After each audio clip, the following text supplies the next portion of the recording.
Welcome, Virgo. This is Regina from Pacific Tarot, getting ready to do a new moon in Cancer reading for you, active on the 14th. And so this is likely the day you're receiving this message. This is about redefining home and what a new beginning can mean that reshapes your home, reshapes and resets your emotional experience, your emotional intelligence as a result of some of the very conscious healing work that you've been doing, and also reflecting on your own pursuit of individual power. So this very much plays into a larger constellation of the outer planets exclusively, and this speaks to global influence, the way in which the universe, the planet, is conspiring to accept the possibility of new realities. And in part, finding our individual place within that larger change that we are becoming. From this oracle, whose name I can't remember, is healing. And just the beautiful colors and bold imagery of these cards is what draws me to them. Healing very clearly relates to how the work that you've done to address your own blocks, your own sense of limitation, your own sense of perhaps inadequacy or lower self-esteem has prepared you for the opportunities to set higher goals, to allow new opportunities to emerge from a place that is informed by your confidence, the way in which you've made peace, accepted yourself, recognized that you're human. Making mistakes is part of that experience. That's how we learn.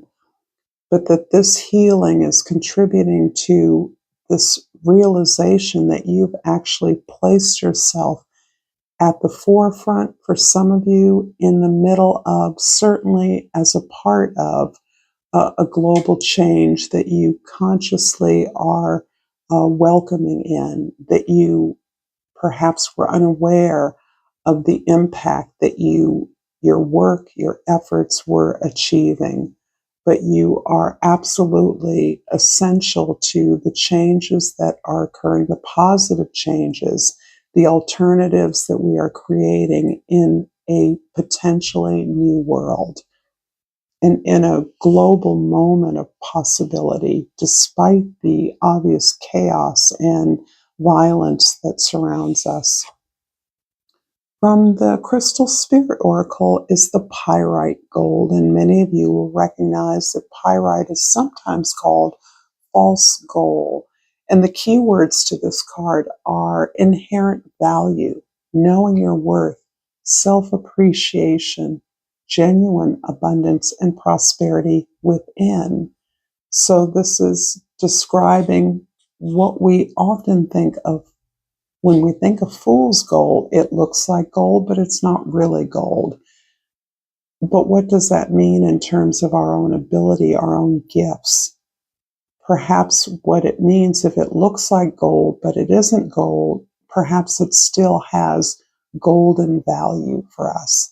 Do our relationships have the value that we recognize as being crucial to our sense of not only well-being, but of moving forward towards global well-being? The relationship message is observe and appreciate the inherent value of your experiences in relationships, those moments of joy as you interact with the ones you love. Do you stop to appreciate the cumulative effect of your relationships with those who enhance your life? As you look at the inherent value of things, notice the wealth of wisdom you're gaining as a result of a variety of experiences and a diversity of relationships. Pay attention to whether those relationships have the real value that is satisfying to you. Are some relationships simply ones you have accumulated? even starting to detract from your life. And the prosperity message, quite similarly, says Pyrite Spirit reminds you that there's great value in many aspects of your life beyond the material. This crystal spirit is here to draw your attention to all that is available to you, support, love, and resources to build upon. You're being called to consider the riches you may be overlooking in your quest for more. Find the inherent value in what is yours, the memories, experiences, and situations that have brought you here to the brink of a breakthrough. I like that. Move away from the externally imposed systems of valuation to determine and appreciate what is valuable to you. Pyrite Spirit will show you how much you have now. Beautiful, beautiful message. And I think this is helping you to reestablish a sense of your higher values or your vision for community, for collaboration, for the potential to create something that will be more beneficial to your loved ones, your community, to the world at large. So for the present, the Nine of Cups, this is beautiful energy. You are solidly allowing your sense of happiness, satisfaction, and contentment in how you have moved forward with your life. This shows me that you're no longer overlooking or skipping past the emotional resonance of what you do.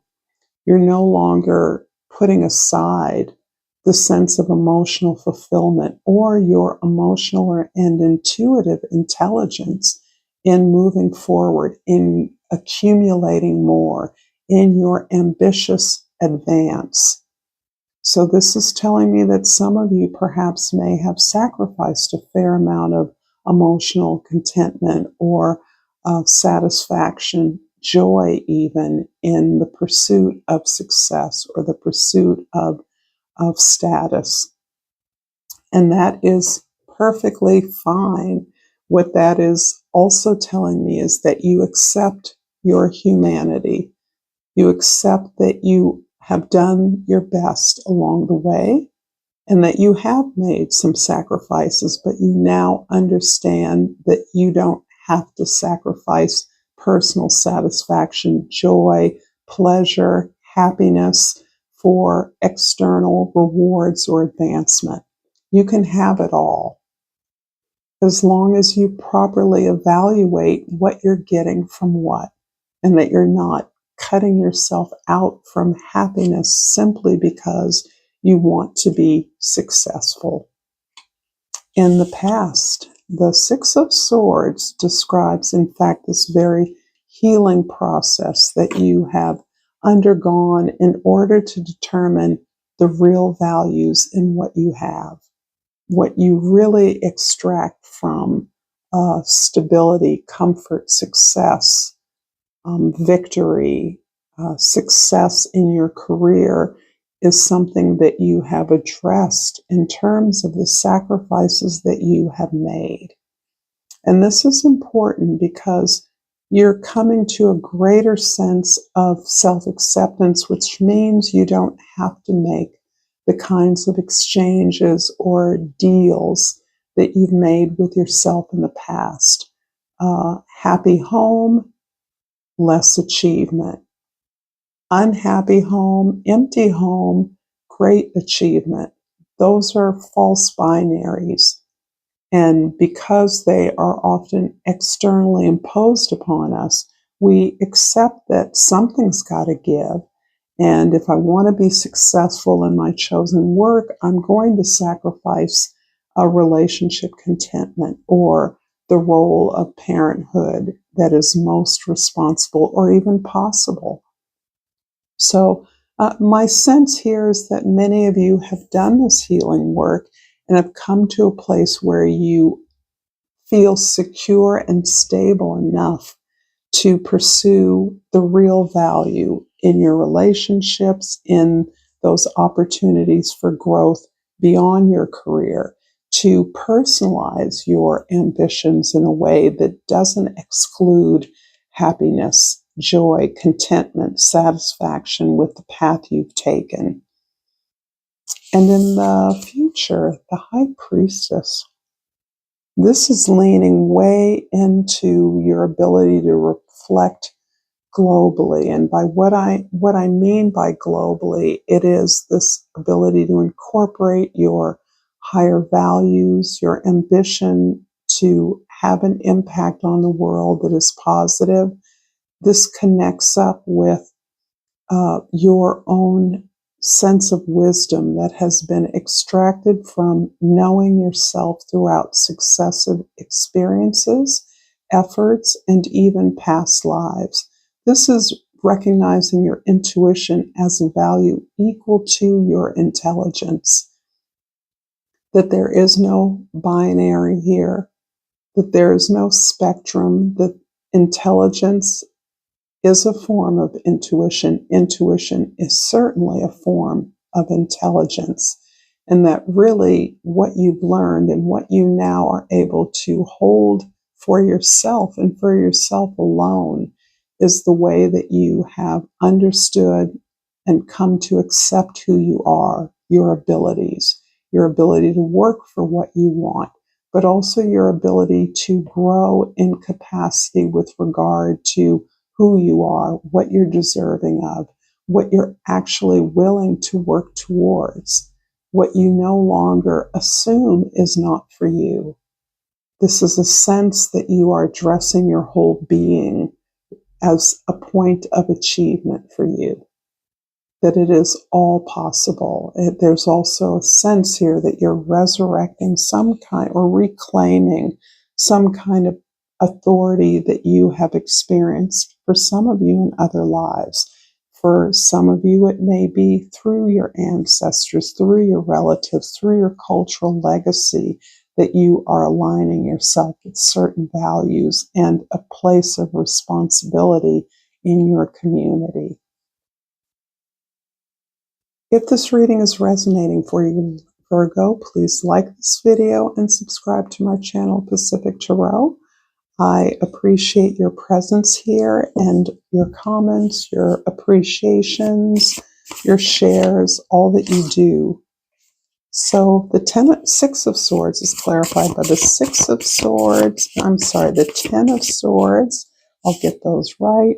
And the Ace of Staffs. The Nine of Cups is clarified by the Six of Swords, a repeat, and the Four of Swords. And the High Priestess is clarified by the Eight of Swords and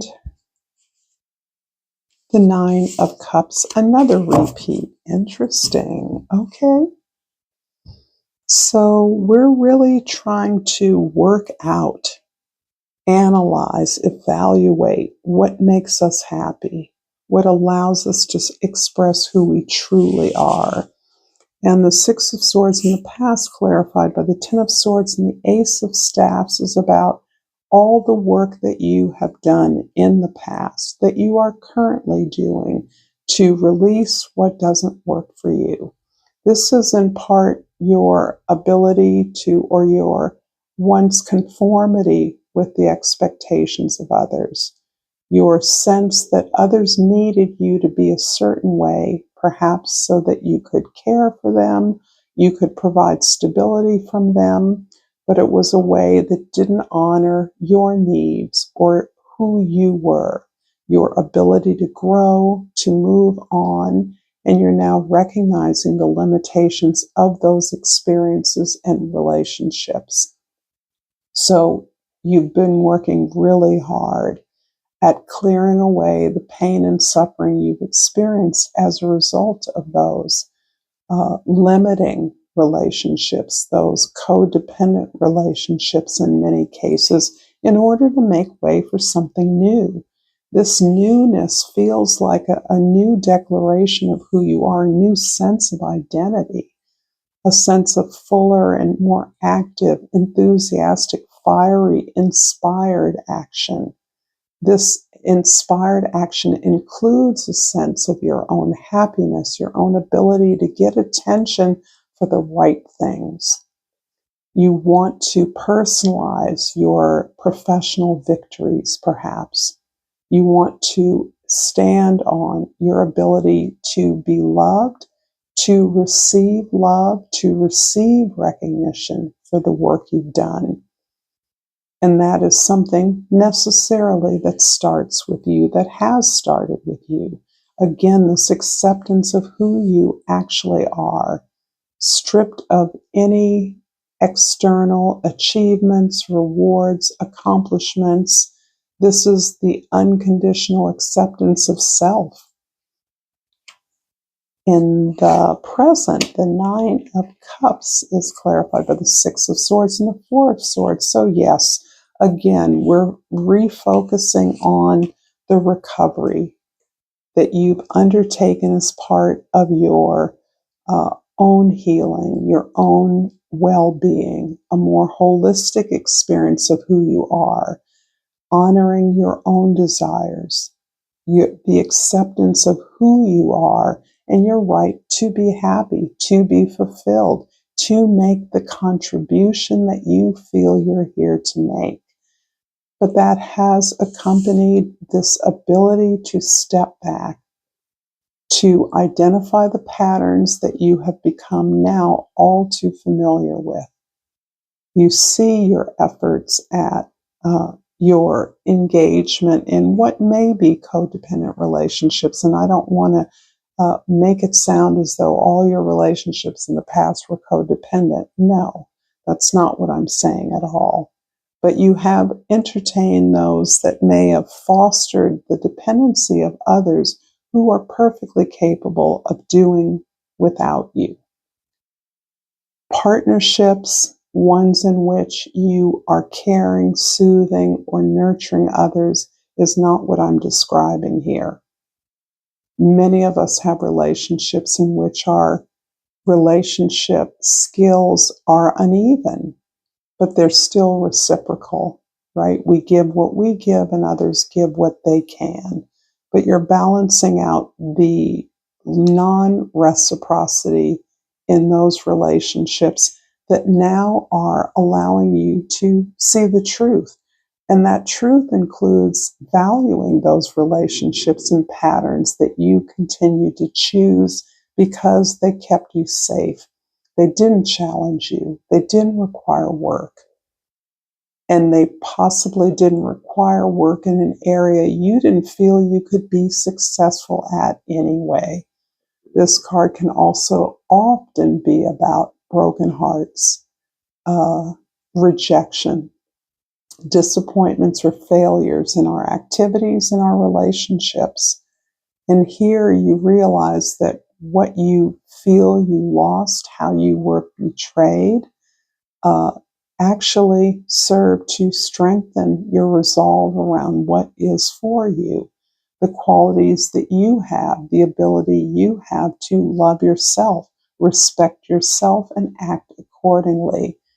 And that gratitude for your skill set now, your ability now, gives you a sense of gratitude, actually becomes the spiritual foundation that leads to this wonderful sense of happiness in the sense of satisfaction, contentment.